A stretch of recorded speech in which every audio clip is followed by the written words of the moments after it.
राधे राधे। आप सभी का एक बार फिर से स्वागत है हमारे चैनल में। आज हम सुनेंगे तीसरी देवी यानी माता चंद्रघंटा की कथा। माता चंद्रघंटा तीसरी नवदुर्गा है। चंद्रघंटा के अलावा चंद्रकांता, चंडिका और रणचंडी के नाम से भी इन्हें जाना जाता है। ऐसा माना जाता है कि माता अपनी कृपा, बहादुरी और साहस से लोगों को पुरस्कृत करती है। उनकी कृपा से उनके भक्तों के सभी पाप, कष्ट, शारीरिक कष्ट, मानसिक क्लेश और भूत प्रेत बाधा भी दूर होती है। चलिए सुनते हैं माता चंद्रघंटा से जुड़ी पौराणिक कथा। प्राचीन काल में देवताओं और असुरों के बीच काफ़ी लंबे समय तक युद्ध हुआ। उस दौरान असुरों का राजा महिषासुर था और देवताओं के स्वामी इंद्र थे। युद्ध में असुरों की जीत हुई और महिषासुर ने देवलोक पर विजय प्राप्त करके भगवान इंद्र का सिंहासन हासिल कर लिया। महिषासुर ने इंद्र, सूर्य, चंद्रमा और वायु समेत सभी देवताओं से उनके अधिकार भी छीन लिए। स्वर्ग से निकल जाने के बाद सभी देवतागण इस समस्या से निकलने के लिए त्रिदेव ब्रह्मा, विष्णु और महेश के पास गए। वहां जाकर सभी देवताओं ने असुरों के किए गए अत्याचार और उनसे छीनी गई सभी अधिकारों के बारे में बताया।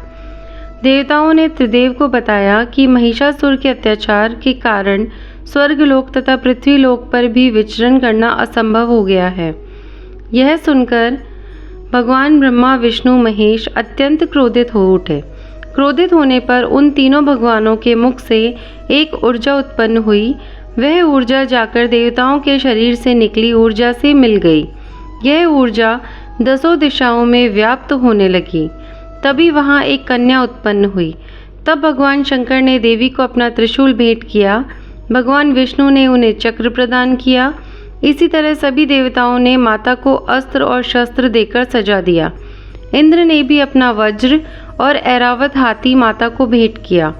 सूर्य ने अपना तेज, तलवार और सवारी के लिए शेर प्रदान किया। तब देवी चंद्रघंटा सभी शस्त्रों को लेकर महिषासुर से युद्ध करने के लिए युद्ध भूमि में आ गई। उनका यह विशाल रूप देखकर महिषासुर भय से कांप उठा। तब महिषासुर ने अपनी सेना को मां चंद्रघंटा पर हमला करने को कहा। कहते हैं कि महिषासुर की विशाल सेना क्षण भर में ही माता के कोप से नष्ट हो गई। चंद्रघंटा मां ने राक्षसों के समूह का संहार करने के लिए धनुष की टंकार को धरा। वैसे ही माता के सिंह ने भी दहाड़ना शुरू कर दिया और फिर माता के घंटे के शब्द से उस ध्वनि को और बढ़ा दिया। जैसे धनुष की टंकार, सिंह की दहाड़ और घंटे की ध्वनि से संपूर्ण दिशाएं गूंज उठी। उस भयंकर शब्द और अपने प्रताप से देवी ने दैत्यों के समूह का संहार कर देवताओं को विजय दिलाई। इस तरह मां चंद्रघंटा ने असुरों का वध किया और देवताओं को अभयदान देते हुए अंतर्ध्यान हो गई। नवरात्रि के तीसरे दिन माता दुर्गा के चंद्रघंटा स्वरूप की विधि विधान से पूजा करें और इस मंत्र ओम देवी चंद्रघंटाय नमः का जाप करें। इसके बाद मां चंद्रघंटा को सिंदूर, अक्षत, कंद, धूप, पुष्प आदि अर्पित करें। आप देवी मां को चमेली के फूल के अलावा कोई भी लाल फूल अर्पित कर सकते हैं। साथ ही साथ दूध से बनी किसी भी मिठाई का भोग लगाएं। पूजा के दौरान दुर्गा चालीसा का पाठ या दुर्गा आरती का गान करें। तो यह थी मां चंद्रघंटा की पौराणिक कथा। आपको यह कथा कैसी लगी कमेंट करके ज़रूर बताइएगा। वीडियो को लाइक और शेयर करें और साथ ही मेरे चैनल को सब्सक्राइब करना ना भूलें। राधे राधे।